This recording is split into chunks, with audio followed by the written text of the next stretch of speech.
But you're muted. I got it. So let me say that one more time.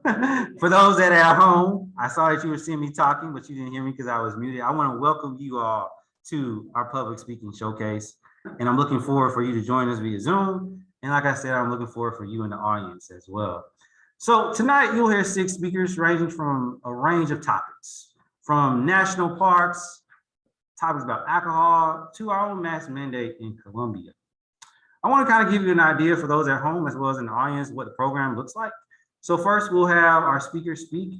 After each speech, we have some guest commentators who I'll note in a second. And then our next speaker will come.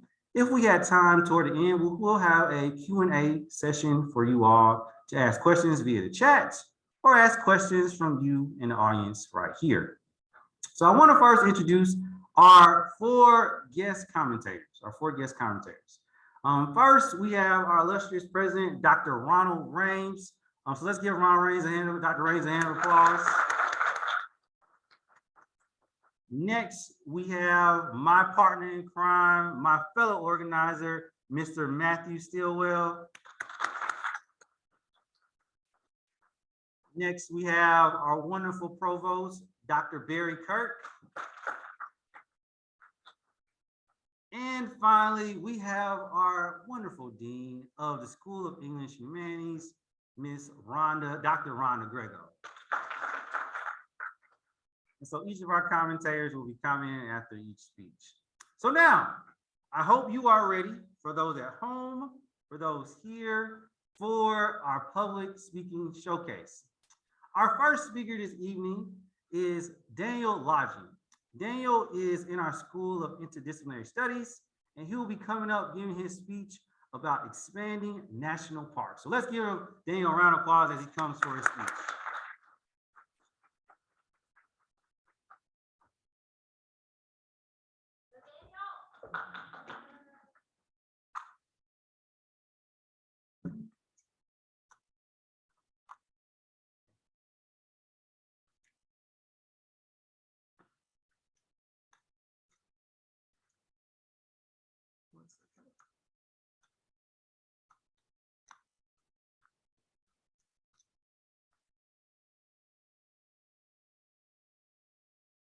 23%.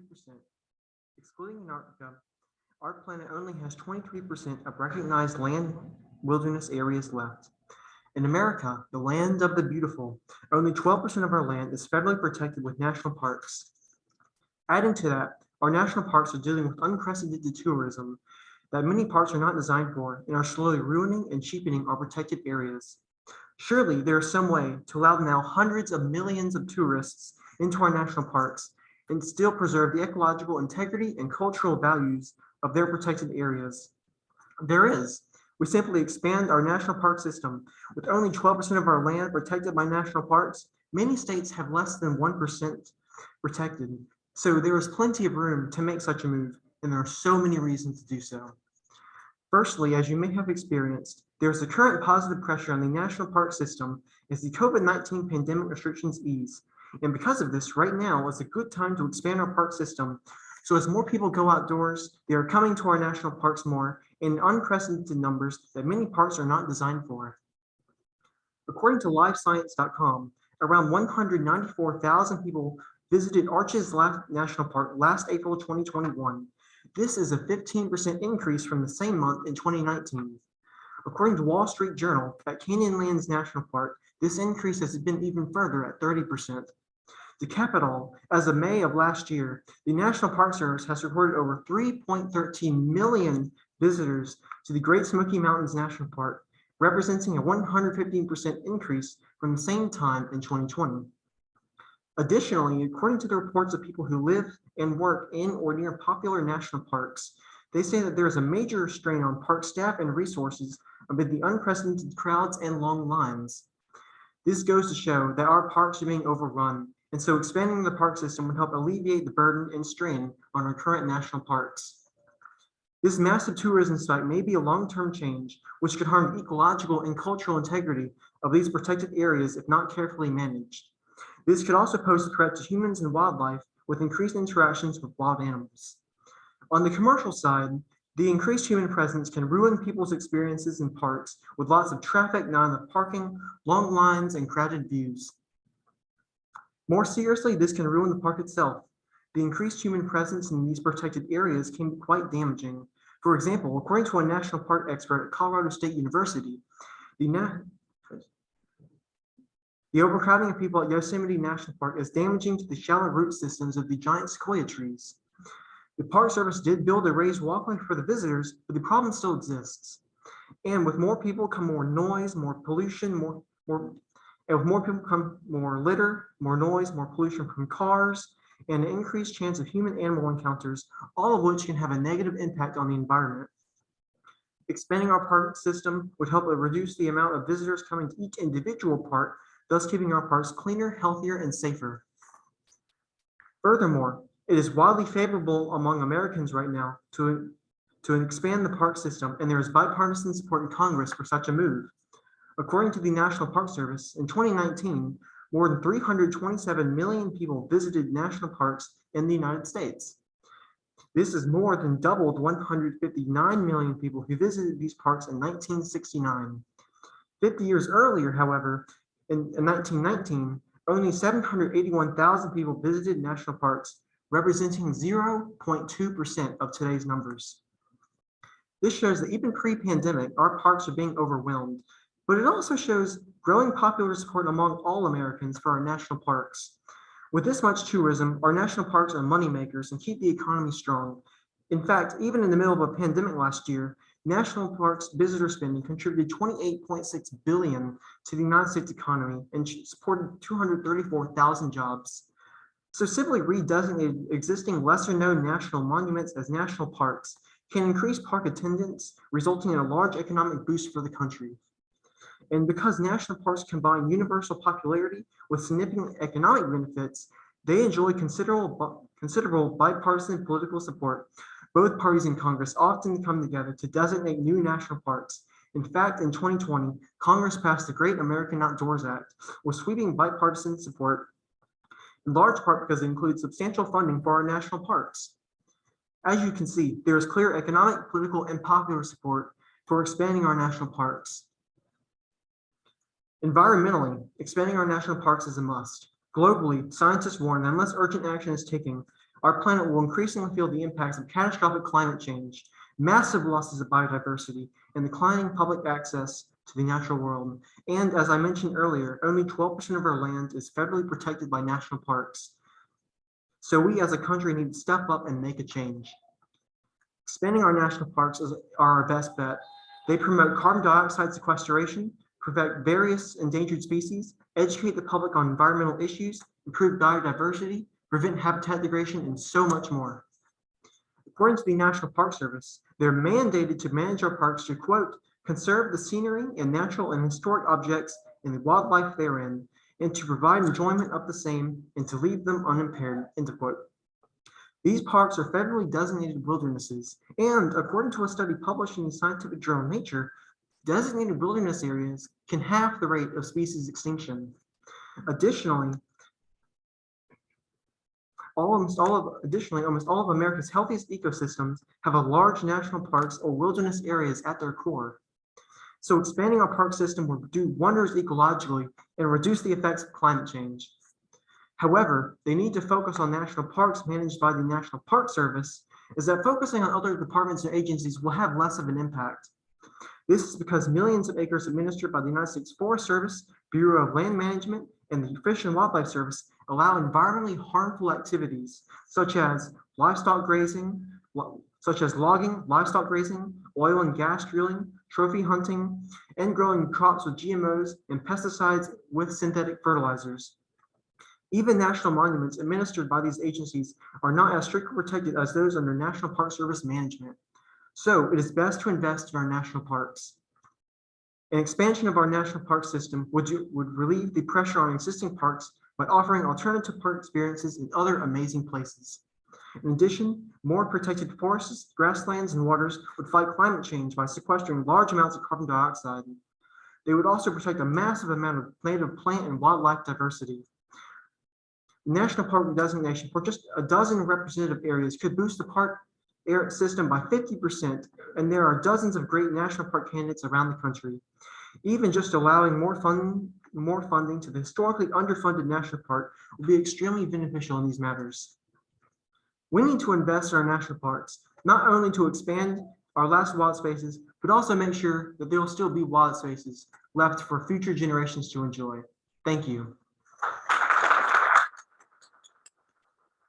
I know I actually, including my speech earlier, I had some facts and stats that I didn't include. And so there are 423 national park sites, including overseas territories and historical sites that cover 84 million acres. And of those 423 sites, there are only 63 national parks delegated by Congress. And also, lastly, I have one question. What would be a good reason not to expand the national park system? So. All right, let's give Daniel another round of applause. All right, before you sit down, Daniel, we do have two commentators for your speech. Okay. Dr. Grego is going to go first. Hi, Daniel. Hello. First of all, I want to say your speech really touches on something close to my heart. I've been a longtime supporter of first Congaree Swamp National Monument and now Congaree National Park right here in our own Midlands area. Oh yeah, it's amazing. Yeah, absolutely, is an amazing place. I want to just compliment you on the range of arguments that you offered. For one thing, one of the things I know you work on, not only public speaking, but in writing, is developing great arguments. But you've had just a panoply of arguments, popular demand, economics, safety, political will, environmental issues like protection of species, climate change. That was really great. And the other thing I want to compliment you is on your, not only did you offer statistics, but you chose statistics clearly to offer historical perspective, which I think is really important too. So great job. I really enjoyed it. Thank you. All right, Mr. Stilwell. And that was really well done. I enjoyed your topic selection, one, but also the relevancy of the timing of the topic. I think was very important. One thing I think you have a great grasp of is your oral citations. So when you are indicating to your audience where you're gathering your information, that's awesome to see. I myself, as a public speaking instructor, I kind of look for those transitions, those signposts. You know, when we build large amounts of information, it helps our audience members, right, keep on track and keep on task as well. Also, I love the aspects of importance about the benefits here with the tourism, economy, park attendance, right? These are all good things to kind of point out with that argument that you're trying to strengthen for your audience members. And last year, what I really enjoyed is when we get into large amounts of information again, it's great to review your conclusion, right? And to go over a lot of that material in the body of our speech, but in that review, I think they're not showing that. Well done. Thank you. All right, thank you very much, Daniel, once again. Our next speaker is Regan General-Duncan. She is in the School of English and Humanities with a focus on writing. And her speech today is about why is it so normal to drink alcohol? So let's give Regan a round of applause as she comes up.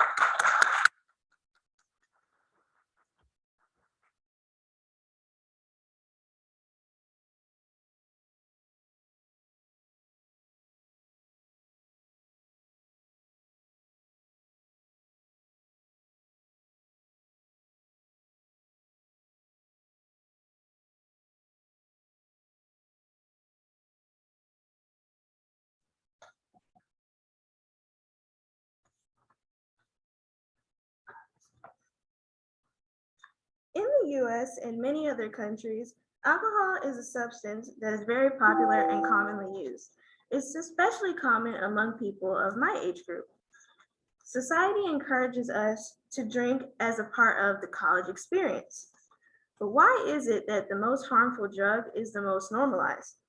After studying the drug and its egregious effects, it is clear that it should be denormalized.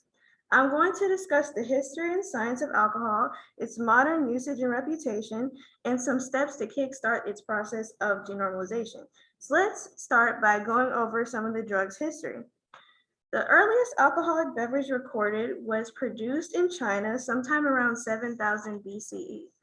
After its creation, the substance was adopted by many other ancient civilizations such as the Babylonians and Native Americans. Of course, we know the Greeks liked to indulge, but interestingly enough, even they knew the dangers of alcohol, reportedly producing numerous works of literature warning against the dangers of alcohol abuse. Though as time passed, the abuse of alcohol became more prevalent due to its ability to intoxicate the user. According to headache medicine specialist Dr. Regina Krell at the Headache Center at the Neuroscience Institute at Hackensack University Medical Center, you become drunk when your body breaks down alcohol slower than you're consuming it. The appeal of drinking is the initial dopamine and serotonin release, and this is also what makes it addictive. But since alcohol is a depressant, it causes your brain cells to move at a slower rate. And this is where you begin to see symptoms such as brain fog, slurred speech, blacking out, and loss of coordination. To sum it up, alcohol affects numerous parts of your brain in all negative ways. Now that we've covered this science and history, let's get into the modern usage and ideologies associated with the drug. I'm sure you've all heard the phrase that there are your moderate drinkers and then there are your alcoholics. According to a study done by the CDC from 2009 to 2011, most adults who consider themselves to be moderate drinkers actually have an incorrect interpretation of how much they actually drink. The study concluded that 1 in 3 adults actually drink in excess, and even though this usually doesn't result in dependency, the excess consumption would lead to nearly 90,000 deaths each year. An updated study they did in 2021 found that the number has risen by over 7,000 since then. This all goes to show that in a lot of ways, alcohol is a silent killer. Another assumption often made is that most alcoholics who develop health issues are in their 40s and 50s, but this is another myth. The most common group of alcoholics are called young adult alcoholics, and according to alcoholrehabhelp.com, the average age of one of these alcoholics is 24 years old, and they're usually college students. Their average age of dependency begins at 19 years old, and according to the National Institute on Alcohol Abuse and Alcoholism, they report that over 1,500 college students die annually due to alcohol-related reasons.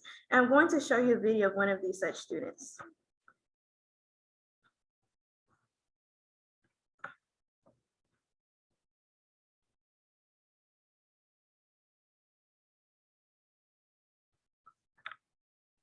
Researchers say nearly 2,000 college students die each year from alcohol-related injuries. That includes car crashes. Fraternities connected the deaths have now also occurred in San Diego, New York, and Pennsylvania, prompting a crackdown by school officials.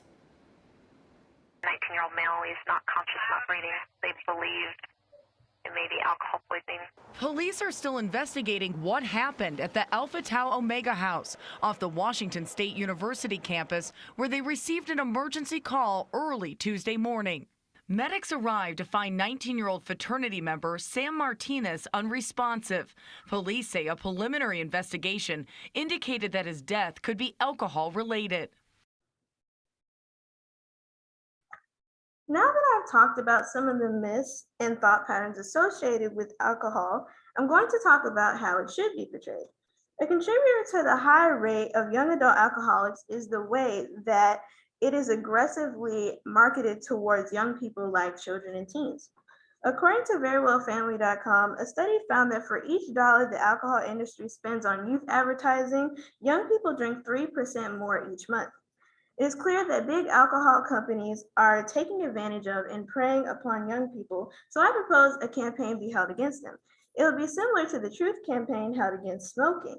According to the 2018 Journal of Adolescent Health, the smoking campaign prevented over 300,000 young people from beginning to smoke cigarettes. Yes, they are different, but smoking was at one point also heavily normalized. And if an anti-alcohol campaign were to gain traction, it's likely that it would influence change in some way. Another proposal would be to simply spread awareness about the stories of those who succumb to alcohol-related conditions. We live in the age of social media, so those who wish to see change can use their platforms to influence others not to fall down the rabbit hole. Of course, either of these would take time, but if lives could be saved, then it would be worth it. Alcohol is a staple in American society, and it is often depicted positively in spite of its overwhelmingly negative effects. I've covered some of its history, science, myths regarding it, and potential pathways to reduce its popularity and normalcy. It's easy to get caught up in the glamour of alcohol, but it's important to remember that it is still a drug. The next time you see an alcohol ad, replace it with another drug in your mind. Does it still sound fun and harmless? Thank you. All right. Our two commentators for Reagan's speech. We're going to start off with Dr. Kirk. Regan, that was a great job. Congratulations. Thank you. A very timely topic to not just the students at this college, but the population in general. I love that you started out with a question to kind of grab our attention, and you did a really good setup of what you were going to talk to us about. Really nice transitions between your topics. And I really like the idea that you were, here's a myth and I'm going to dispel it. Here's a myth, I'm going to dispel it.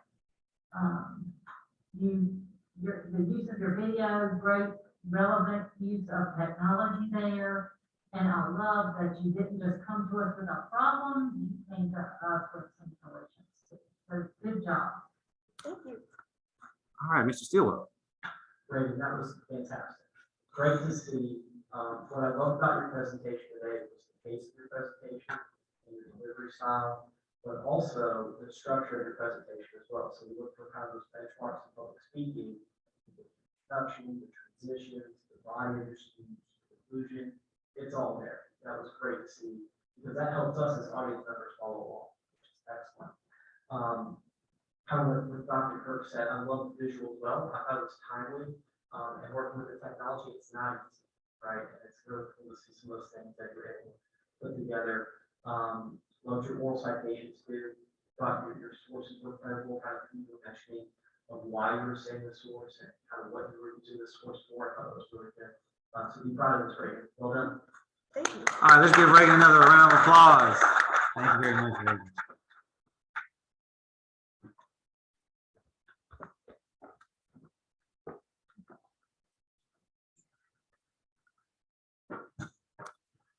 All right, I do want to mention before we get to our next speech, there are some comments in the chat that I was able to see for our first set of speeches. Both of them were applauding both of our speakers. I think one was from, say, very informative for Daniel, and I think one was from Ashley Cross. She said, very good closing line, right, for that. All right, our next speaker is Arkasha Smith, who is in our School of STEM, and is a bio major, and I really love her title. I don't dig your SIG. That is a wonderful title for her speech. So let's give her a round of applause as she comes and gives her speech.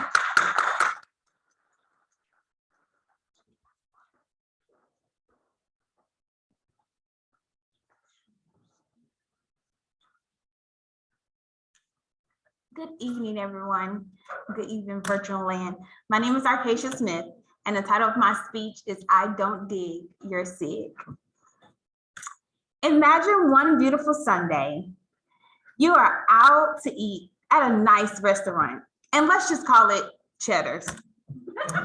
You had an amazing lunch with their sweet rolls and butter, well done juicy steak dinner with the loaded baked potato and a strawberry lemonade filled with extra strawberries.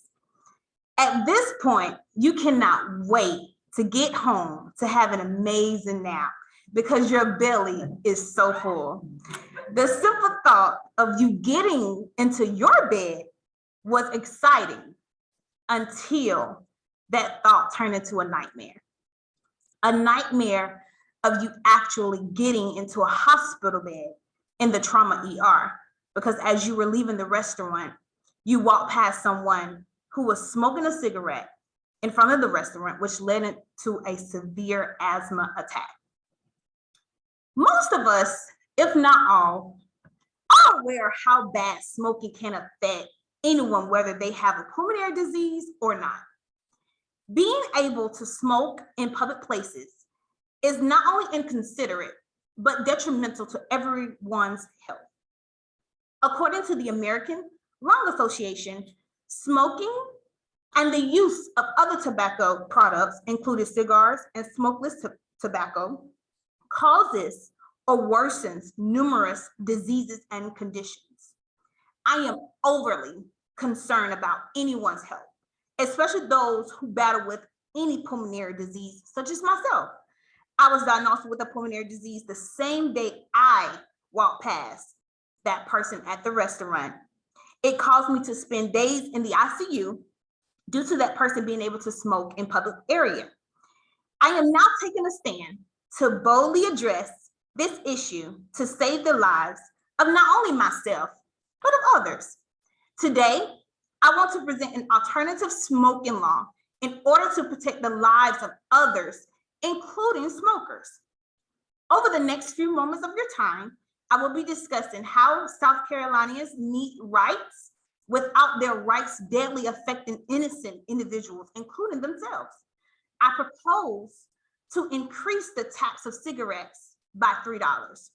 My plan will fund education and keep South Carolinians safe by profiting the tax increase of cigarettes.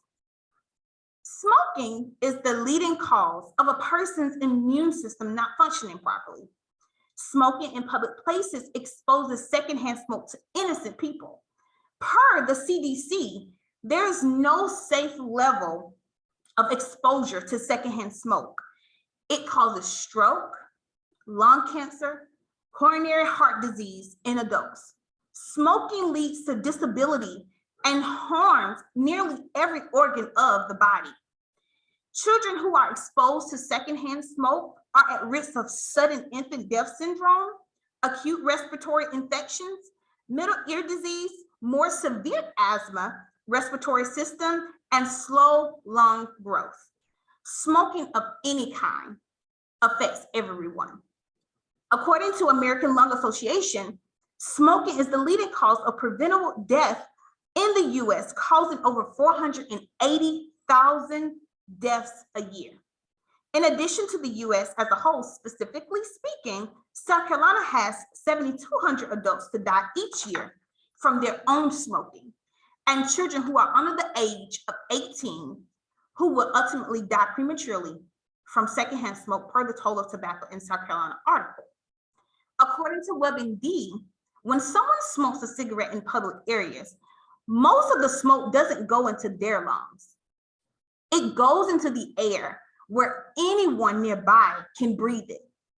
Smoking can cause lung disease by damaging the airways of your lung and cause COPD, which blocks air from getting to the lungs, and chronic bronchitis. If you have asthma, it worsens the asthma attacks, which potentially cause you to die if it is not treated in time. In addition to pulmonary failure, smoking can cause cardiovascular disease. Per WebMD, smoking of any kind damages blood vessels, make your heart beat faster, increase blood pressure, and can also develop deadly blood clots. If we do not implement a way to reduce public smoking, we will increase the risk of cancers, and not only cancer such as lung cancer, but bladder, leukemia, cervix, colon, esophagus, kidney, liver, pancreas, and stomach, which all leads to death. Per WebMD, smoking, including secondhand smoke, can make it harder for women to become pregnant, which increases the risk of preterm delivery, stillbirth, low birth weight, miscarriages. Smoking can also increase the risk of developing diabetes and arthritis, whether you are a smoker or non-smoker. It is very clear that being able to smoke in public places will be permissible, even if it is causing death and diseases to innocent people, which is why I put together a plan that decreases the likelihood of cigarette smoking. There must be a change because no one deserves to die an early death due to the smoking of others, nor of themselves for that matter. As I previously stated, all the severity and dangerous side effects of public smoking, I want to revise the smoking law that the South Carolina State House presents in the Clean Indoor Air Act. The law prohibits all smoking in certain indoor public areas except where there is a smoking designated area.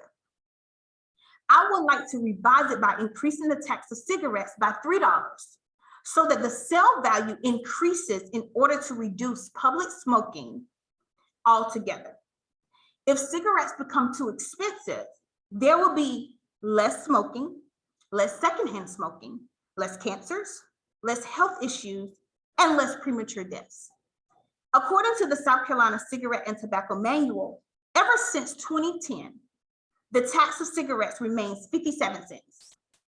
Unlike South Carolina, the state of New York cigarette tax is $4.35, and California is $2.87 per the IGN blog.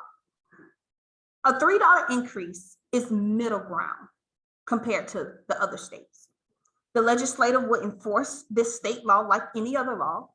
The only funding that will be adjusted would be the increase of cigarette tax. It will turn a profit and fund college education in South Carolina, public colleges and universities, and keep South Carolinians safe.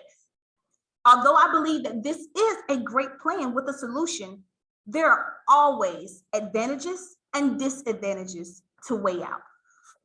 Unfortunately, the disadvantage of my plan is people will feel as if they have no human rights.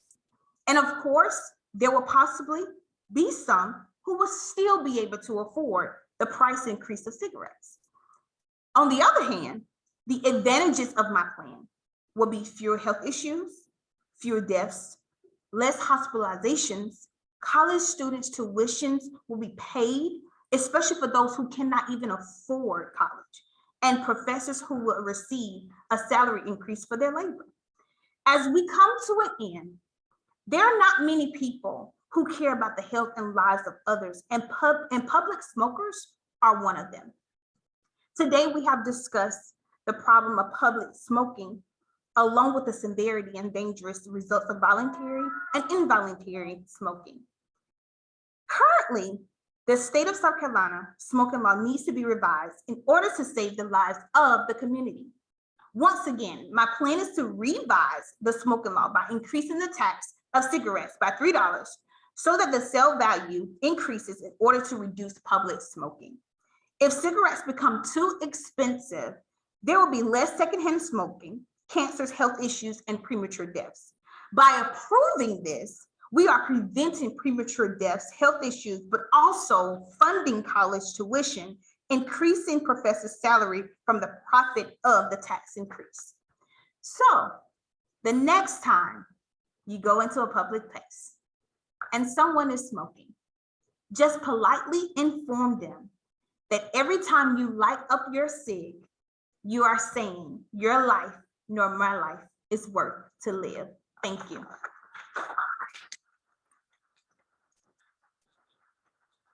All right, thank you very much, Arkasha. We have two commentators. Dr. Rhames is our first.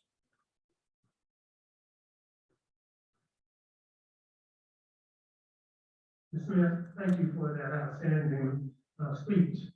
I love the title. I truly love the title. I don't need cities myself, so I really, really love it. And the title itself should be attractive to prospective audiences. And so the title itself, I think, goes a long way in getting people who you trying to attract to listen to you. And so I think that was very, very important. So congratulations for speaking on this very important topic. I love the way you started your speech. And you started with a story with your restaurant scenario. I just wish I was at that lunch with you. You know, use some humor early on in the process, but I thought was appropriate. It did not detract from your message, so I thought that was appropriate. I love the voice inflections. It was not monotone. There are a lot of points in the message where you raised your voice appropriately. So I think that you did a great job in doing that. Your use of credible references was good. That was important to let folks know that it's just not my opinion. There are other people who've done research and know the facts of this. And there's one point in the speech that you personalized. I think that's really important in the message that you're trying to communicate. And you offer a solution. That's critically important. Oftentimes people identify the problem, but oftentimes people don't come forward with a solution. I also like the use of hand gestures in your speech. So sometimes people can overdo it. I thought it was appropriate. So your message was clear about the harm of smoking. And in fact, if I was a smoker, I would immediately go out and seek help to stop smoking. So well done, great job. Thank you. Thank you. All right, Dr. Grego.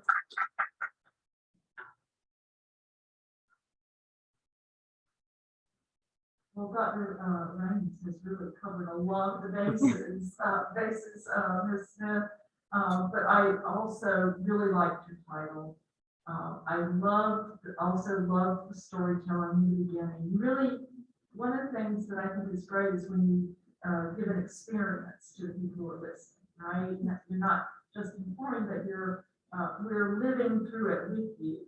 And when you told that story, and then it turned out that you were the person who was so negatively affected, of course that made you feel a certain way. It made you feel that empathy, and that is so powerful. I think in a speech, you really you did it well. I didn't feel you were using me. I just felt you were. It really opened my eyes even more, right? Because here's the person right in front of me who was affected in that way. So I really did like that a lot. I also liked how at the end you kind of said, well, there's advantages and disadvantages, of course, to any plan. One of the great things you can do as a speaker is kind of anticipate what the arguments might be, that someone sitting there is thinking, oh, well, what about this or that? And so you anticipated those and came out with that section of your speech where you covered some of those bases, which made your audience have great confidence in you. That you weren't just seeing it one way, but you were able to see a variety of the arguments in that issue. That really gives you a great ethos, right? That word ethos. You carried that so well throughout, and I really appreciate it. Congratulations. Thank you. Let's give Arkasha another round of applause. All right, our next speech is coming from Lindsey Wisner. Her title is also very interesting. She is in the School of STEM and is a biology pathway. And the title of her speech is How the Top 1% is Robbing America and How to Make Them Pay. So let's give Lindsey a round of applause as she comes up.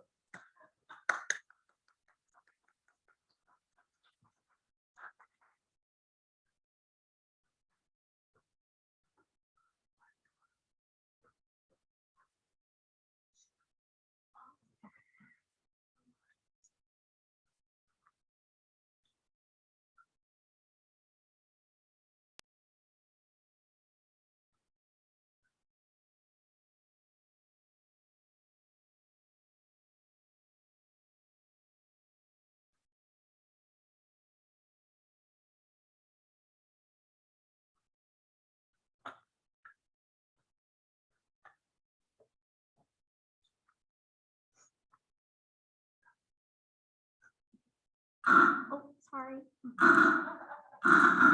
Okay. Hello, everyone. Hello, Zoom. Okay. Disney, Amazon, Walmart. When you hear those names, do you think of the multimillionaires or billionaires who play nothing but a figurehead role of overseeing these companies? Or do you think of the millions of people representing their companies? Who are the people bagging your groceries? Who are the people collecting and packaging your orders and delivering them to your homes? Who are the people signing your child's autograph books, taking your photos, or preparing your food on your Disney vacation? Don't you think it's about time that overly wealthy billionaires start paying their fair share in taxes and actually contribute to our society in real, tangible ways? I believe that by avoiding paying proper taxes, the top 1% are robbing the American people and keeping our economy from flourishing to its full potential.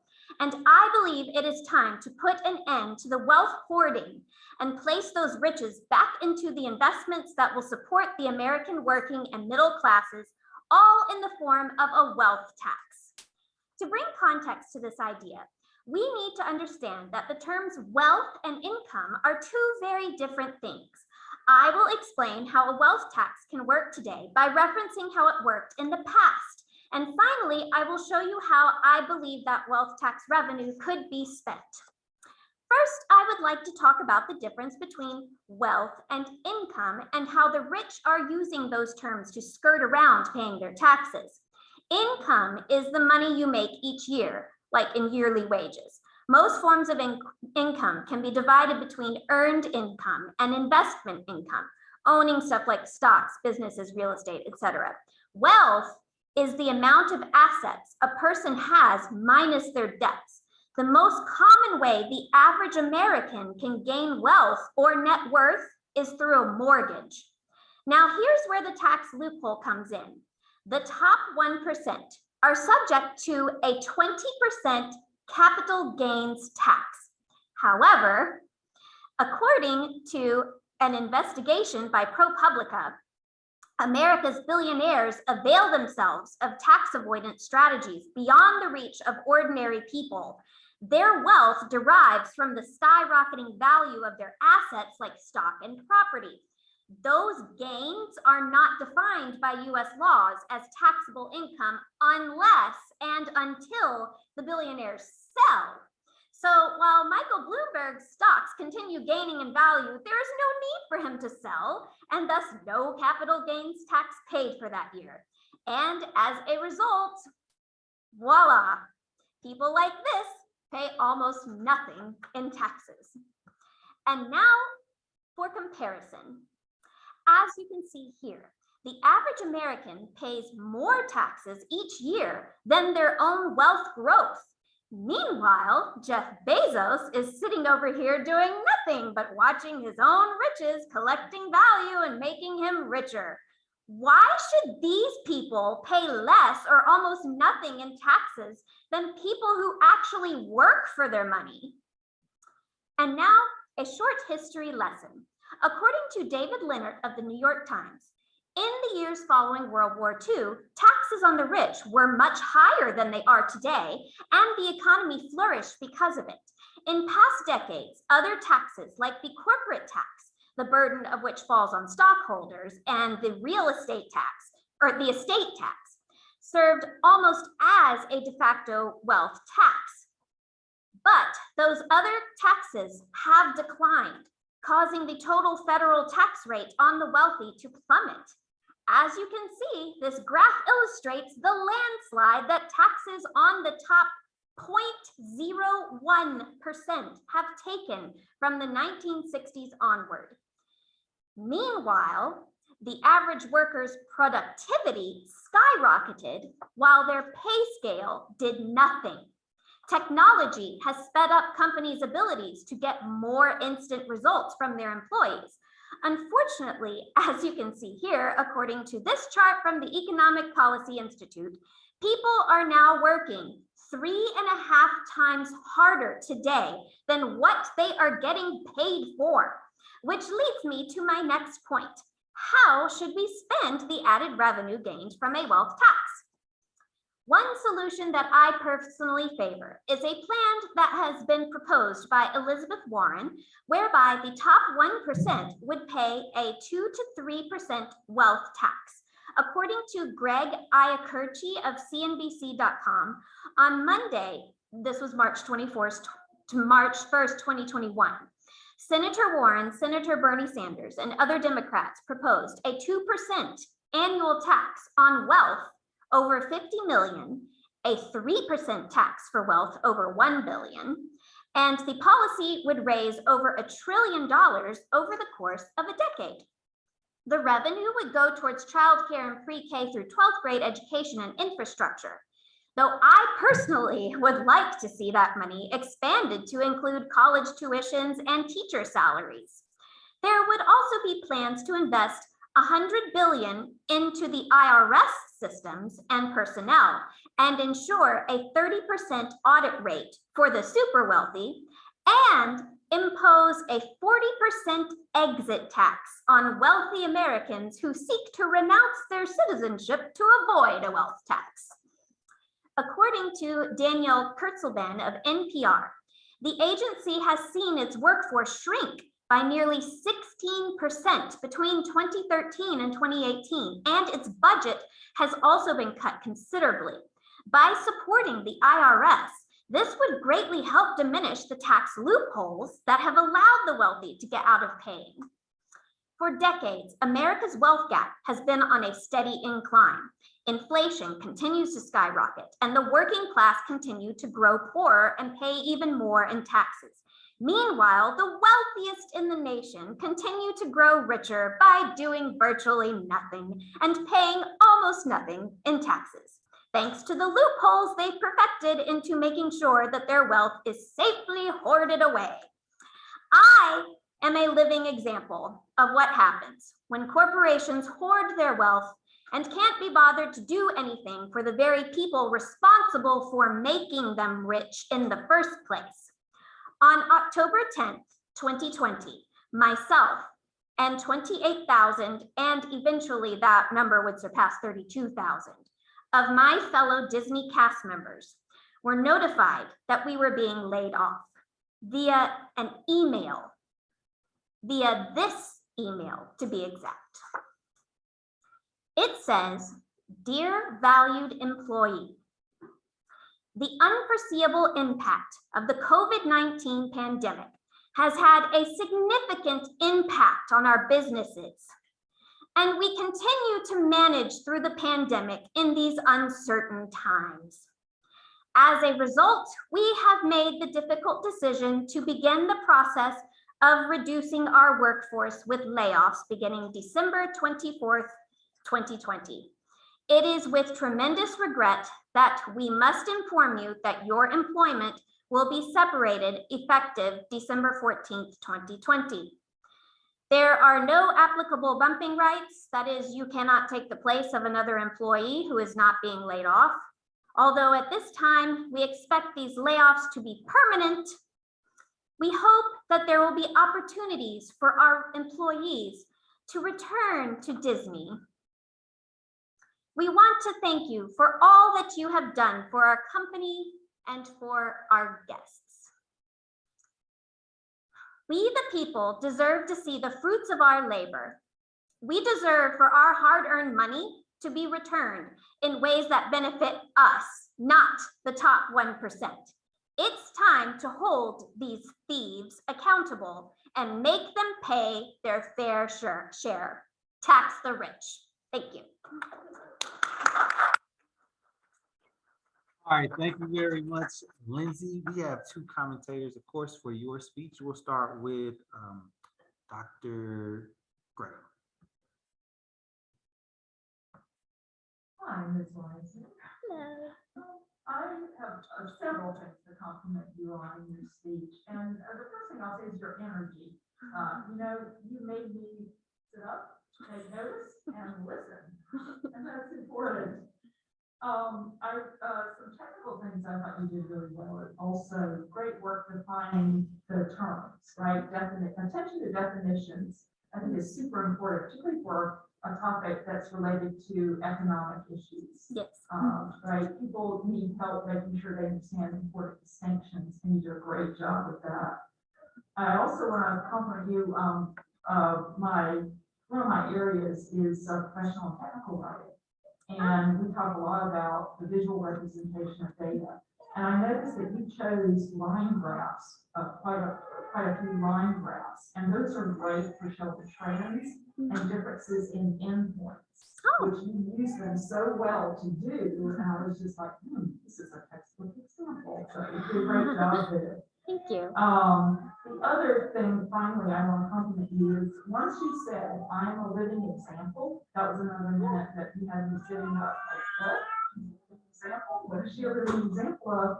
And then when you showed the email and read the email and then showed, you did that thing that I was talking about earlier, where you gave your audience members an experience.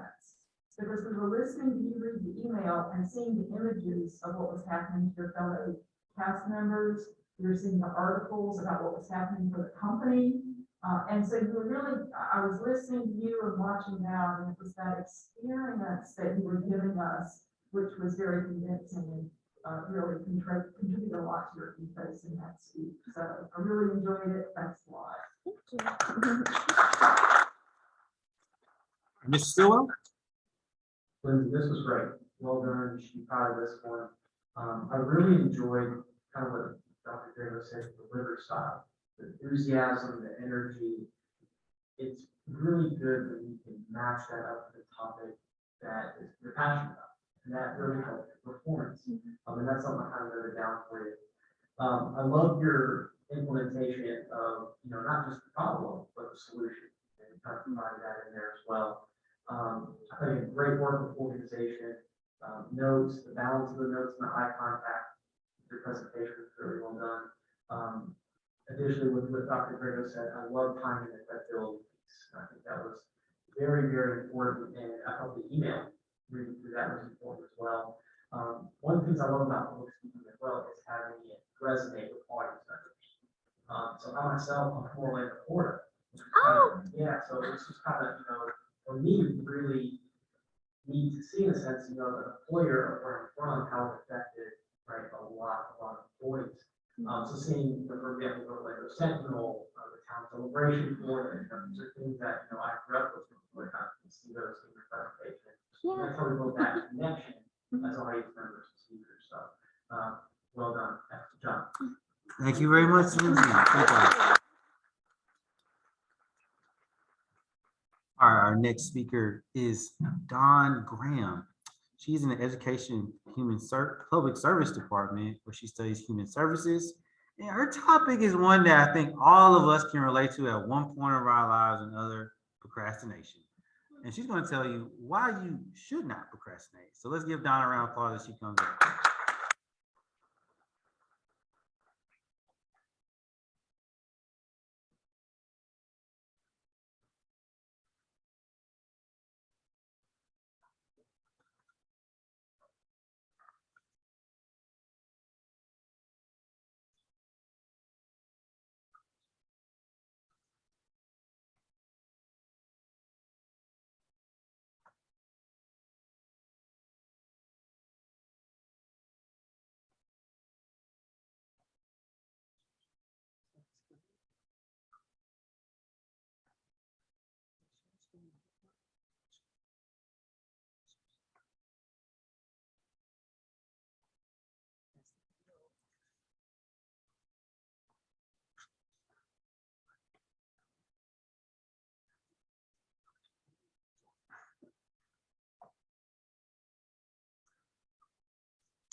Have you ever thought about why you procrastinate?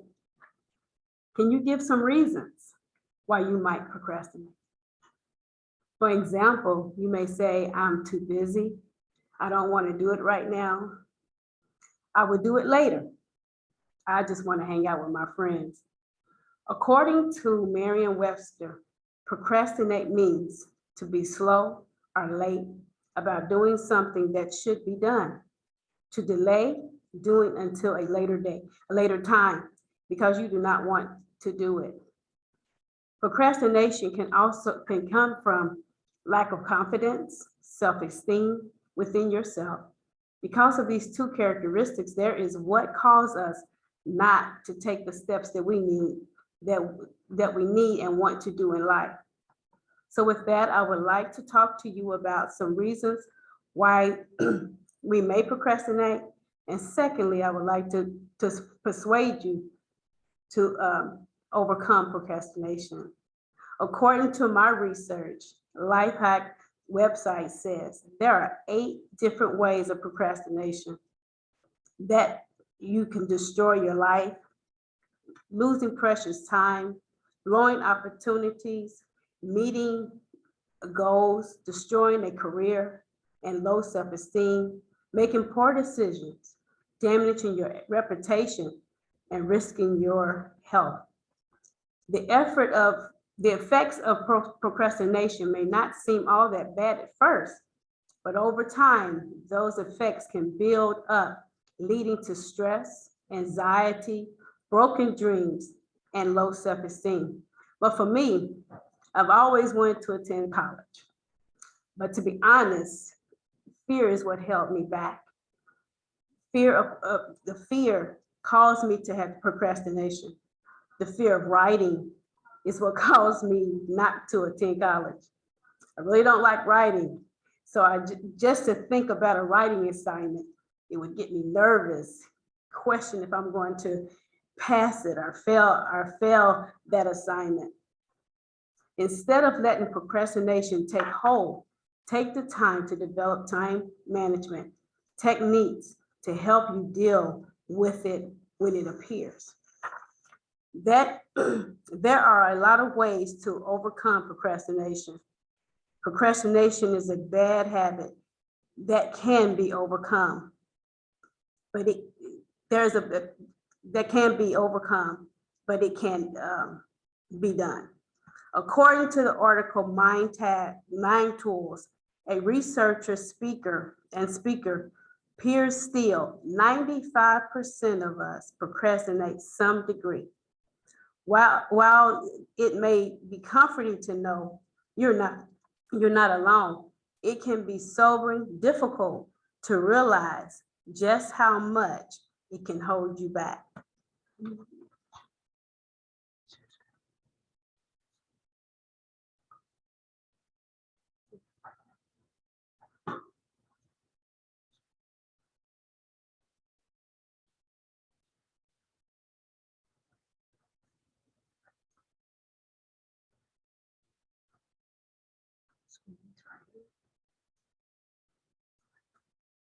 Can stop even the most promising career in its tracks. It can diminish the quality of your work, lead you to miss deadlines, cause others to avoid working with you, and can even damage your reputation. The good news is there's a lot you can do to overcome this bad habit.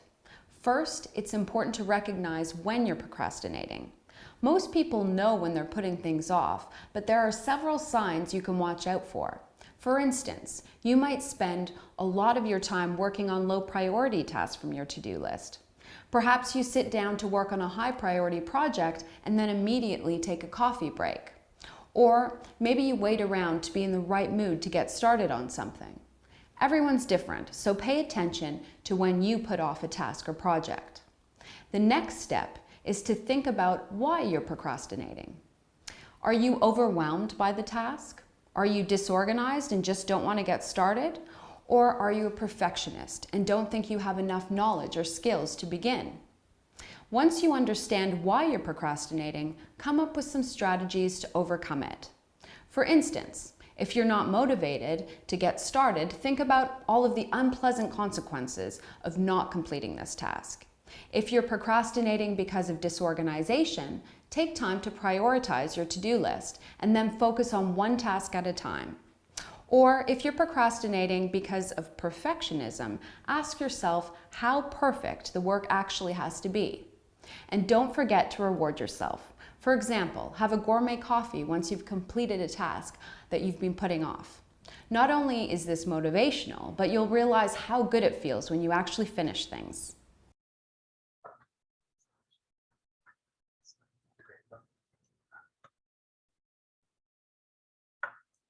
Okay, now after watching the video, you can see that there are steps that we can take to help overcome procrastination. To review the steps, step 1, recognize we all do procrastinate at some point. Second step, figure out why you're procrastinating. Step 3, find some strategies that can help you and stay on track. And the most favorite one I had is take the steps to reward yourself. In conclusion, I talked about why we may procrastinate, and I also talked about some ways we all can overcome procrastination. Until we change our thought process, nothing would change. Everything will stay the same. Thank you so much. All right, thank you very much, Dawn, for your speech. We have two commentators, of course. We'll start off with Dr. Rhames.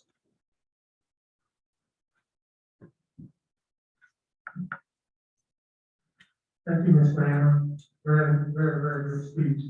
You know, I like the point that you made that everyone have an inclination to procrastinate at some point in their life. Okay? And I think that's really important. Acknowledging that up front is critically important. Also like the way you started to talk off with a question and examples of procrastination. You know, sometimes we don't recognize that we are procrastinating, you know, and so I think that's important. I think that the shared reasons why you shouldn't procrastinate is really critically important. I thought that was really great. You discussed the impact on people's lives, individual who's procrastinating, but not only that individual, but others that may be involved. If you're procrastinating, you may be causing harm to others. Of course, you offer solutions for overcoming procrastination. Love the video. It had the same message that you have. So it corroborated the story, the message that you're trying to get over. And so great, great video. Again, I support that all of us tend to have will procrastinate from time to time. And so acknowledging that is critically important. And in fact, I would say personally, I've learned some things that will help me when I find myself tending to procrastinate on something I need to get done. So thank you for that. Well done. Mr. Stilwell?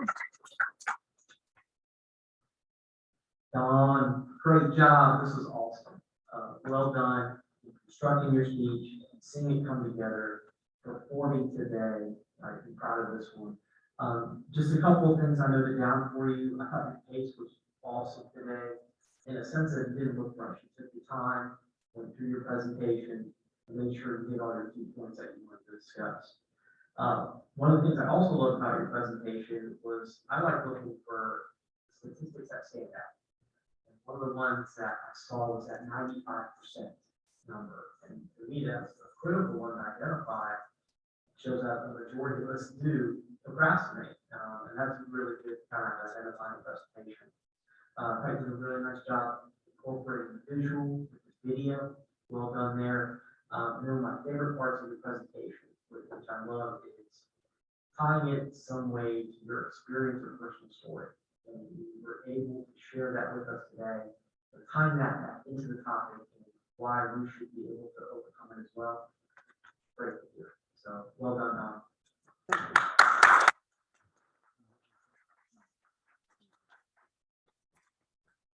All right, we have our last speech of the evening. It's Alana Foodman, who is in the School of Social Behavioral Science. We'll be talking about the mask mandates in Columbia. So let's give her a round of applause. Hello, everyone. As he said, my name is Alana Foodman, and thank you guys all for being here. We really appreciate it. Before I begin, I would just like to preface my speech by saying that this was written back in October before the mask mandate was repealed. So that's kind of where this stems from. And I do like to think, because I gave my speech on the same day that the mandate was repealed, I like to think that was a little bit of me. We don't know. All right, so here we go. If there's one thing that I have learned in my 20 some odd years on this planet, it's that life is going to continue to surprise you. Personally, I never thought that I would live through an international pandemic, and I was shocked by, as we all were, by the magnitude and extent of COVID-19. However, what I'm even more shocked with was the duration of it. You know, I never stood here and thought, okay, well, it's going to last a year, maybe a year and a half, but I did not really see the extent of this virus extending beyond a year and a half, especially to the point where we're all sitting here in masks right now. And the thing is, if you look around the room right now, everyone here is wearing a mask, except for me, but you know. Everyone here is wearing a mask. And this was mandated by the school in order to maintain personal health standards and to help keep COVID numbers low, which makes sense. However, by a show of hands, how many of you guys dislike wearing masks every single day? All right, fair amount of you. And how many of you view it as a hindrance to what you're doing? Same kind of thing? Okay, all right. Now, within a private institution, I agree that it's up to the institution itself to determine whether or not masks are required. However, in the fall of 2021, just a few months ago in the city of Columbia, South Carolina, reinstated a citywide mask mandate. In October, the original orders for the mask mandate were extended. The mandate requires masks in all buildings open to the general public for everyone 5 and older. Violators could face fines up to $100, according to ABC Columbia. As a current resident of the city of Columbia, this topic is extremely important to me. I often find myself in public establishments, in restaurants, stores, gyms, and more, and find that not only is wearing a mask inconvenient, it's also increasingly unnecessary. As COVID numbers continue to decrease within the city, I continue to ask myself, if we are no longer in a state of true emergency as a city due to the effects of COVID-19, is it truly necessary for the city government to enforce a mandate that infringes on the rights of its constituents? I want to educate you today on the statistics of COVID-19 cases in the city of Columbia and explain the importance of allowing citizens to decide whether or not they would like to wear a mask for themselves. While mask mandates may not be directly unconstitutional, it is certainly an important point of contention in modern society and an issue that must be addressed. Over the next several minutes, we will discuss how mask mandates can impact local businesses, one's physical performance, and one's social life.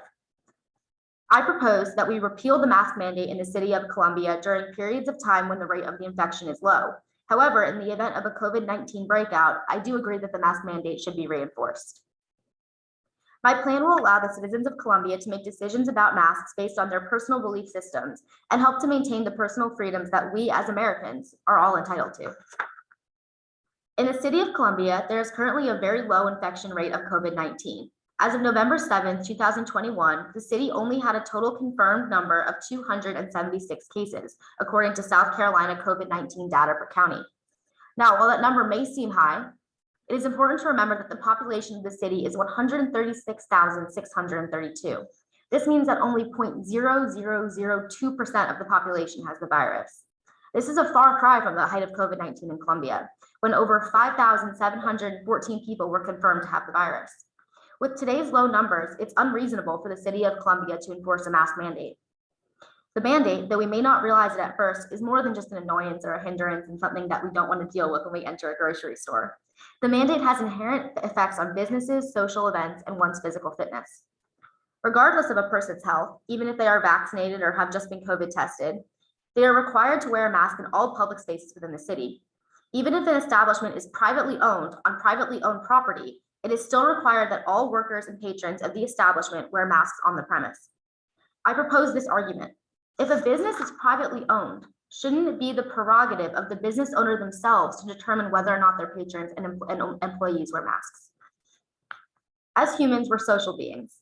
We like to interact with other people, go out to dinner in restaurants, shop in stores. However, mandating mask wear in all public establishments has resulted in a decline of in-person business within the city of Columbia. Since the pandemic, many businesses have closed their doors. I mean, I don't know if you guys have been down to 5 Points recently, but it's kind of a ghost town right now. And at the end of the day, when we look at it, what are the economic benefits and what are the economic downturns to mask mandates?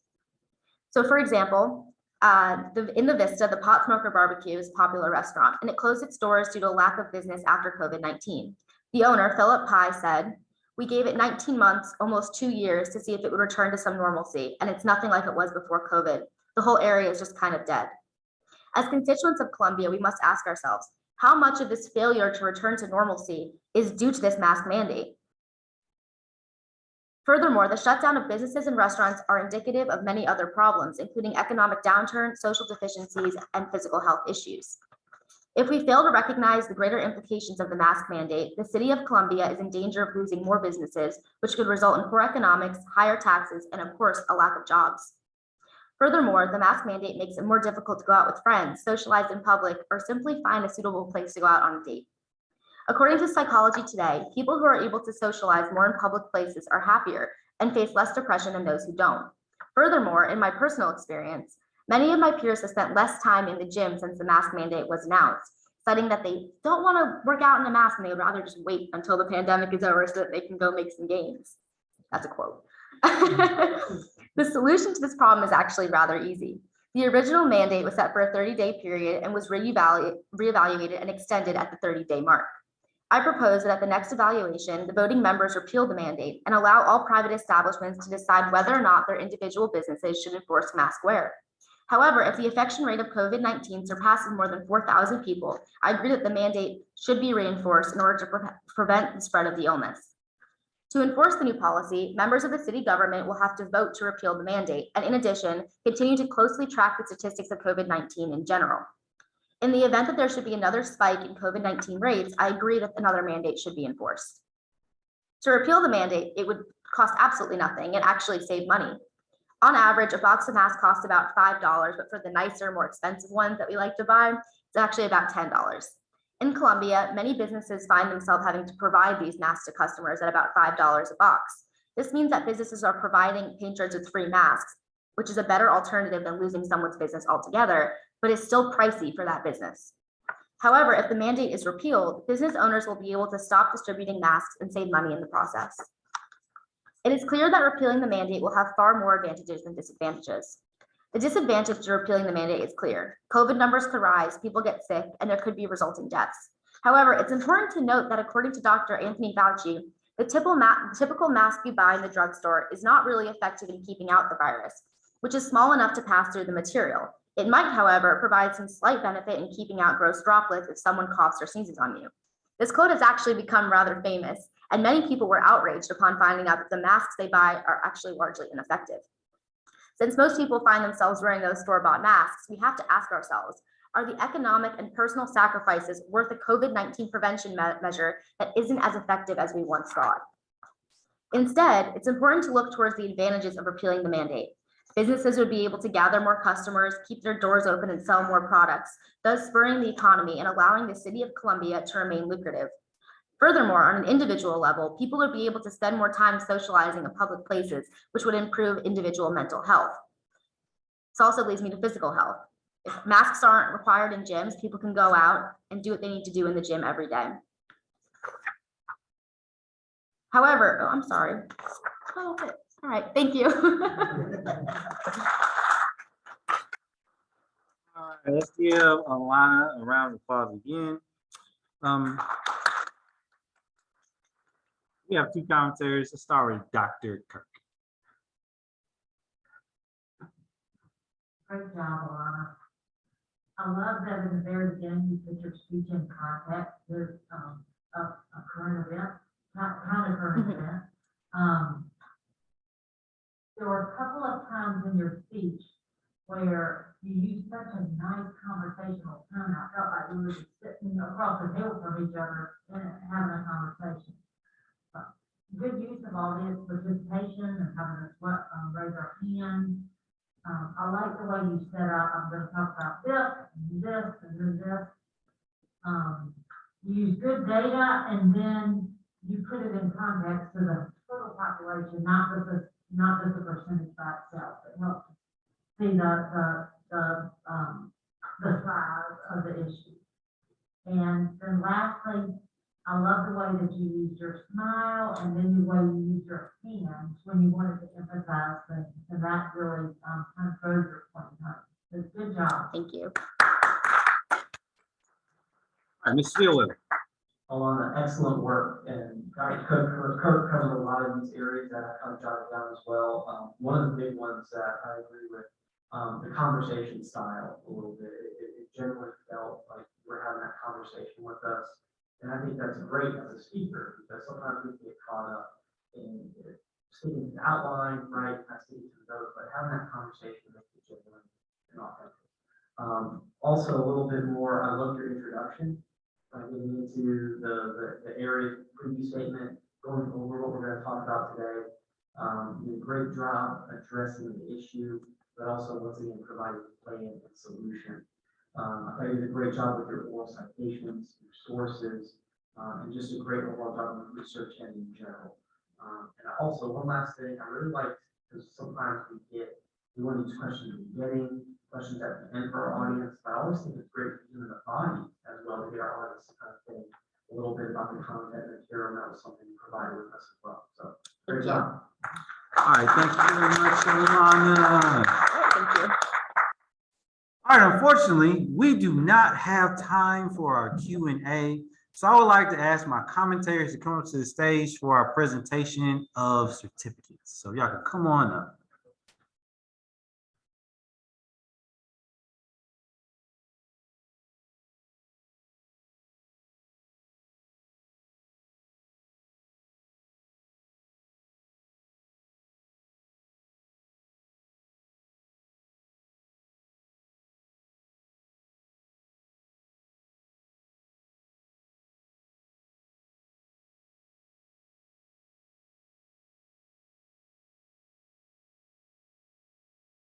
All right, we're going to present certificates now to our wonderful speakers. Let's give our speakers another round of applause. All right, our first certificate will be awarded to Mr. Daniel Lodging. Mr. Daniel Lodging. So Daniel, come on up.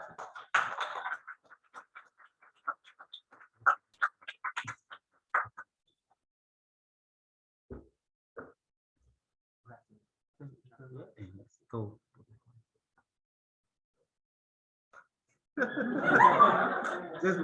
Fist bump, Daniel. Fist bump. Fist bump. Fist bump. Yeah, fist bump. There we go. Fist bump. Fist bump. Yeah. We gotta get our pictures out.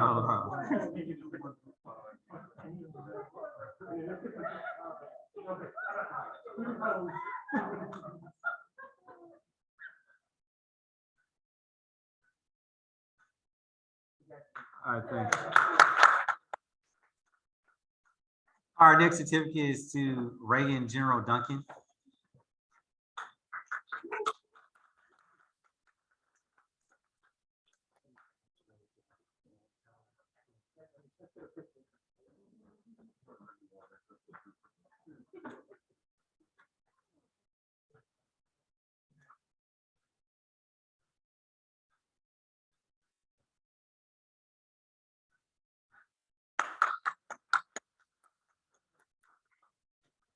Our next certificate is Arkasha Smith.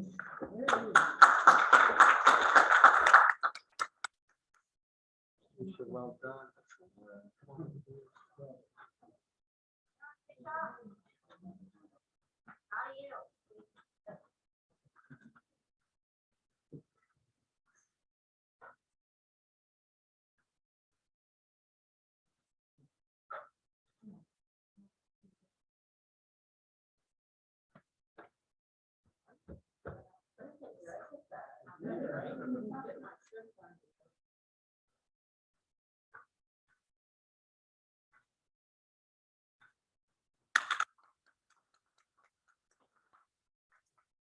Our next certificate is to Lindsey Wisner.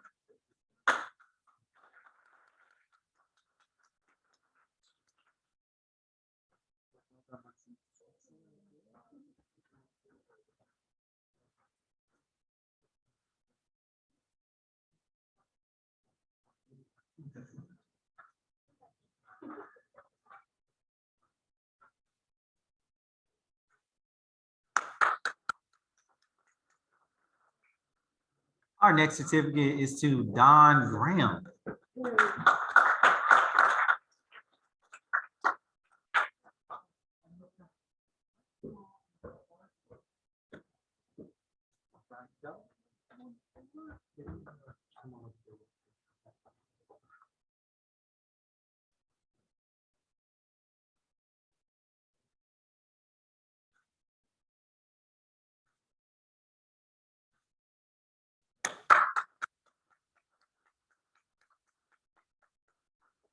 And our last certificate to Alana Foodman.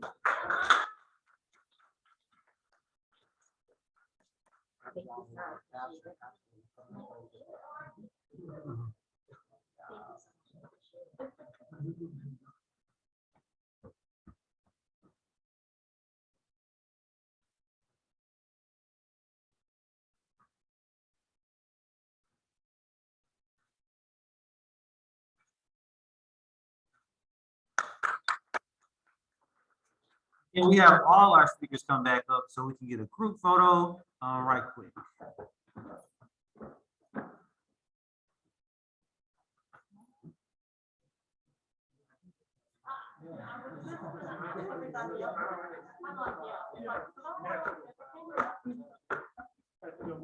Yeah, I'm gonna get it. There you go. Go ahead.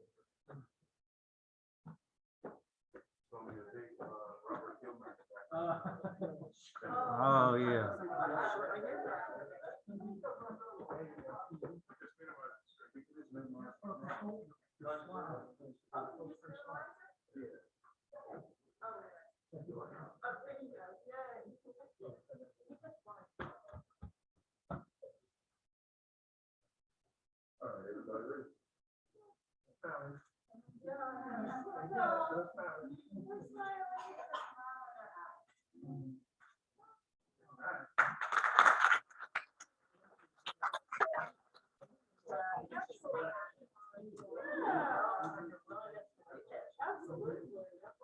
All right, thanks once again to our speakers one more time. Let's get our speakers one more hand wrap. That's the praise. In closing, I have a couple people I would like to thank. First off, I want to thank Media Services for allowing, helping out with the sound and Zoom and everything along those lines. So I appreciate it. John and Barbara, I want to give them a round of applause for being here. I want to give a shout out to my department chair, Robert Gilmer, who you see on the screen right now. He's not in the room, but he's on the computer and has been through the chat. So let's give Robert a round of applause. There he is. There he is. I want to give my commentators, Dr. Rhames, Dr. Kirk, Dr. Grego, and my partner in crime, my fellow organizer, Matt Stilwell, for helping out. Let me change the camera so y'all can see me on Zoom. But you know who I gotta thank most is the students for agreeing and participating. Y'all did an excellent job, and you are the top cream of the crop when it comes to public speaking. So I really appreciate y'all, and hopefully you can take away from so much from the skills that you learn in our classes. Last but not least, I have to shout out School of English and Humanities. We have a student conference coming up on April 22nd. Come out and see all of the great art, the great speaking, the great writing that we have in the School of English and Humanities. So in closing, those on virtual, appreciate y'all coming to join us. You didn't have to, but you did. So I appreciate y'all as well. And we will see you later. And for everyone in the audience, hope you have a good night and a good evening.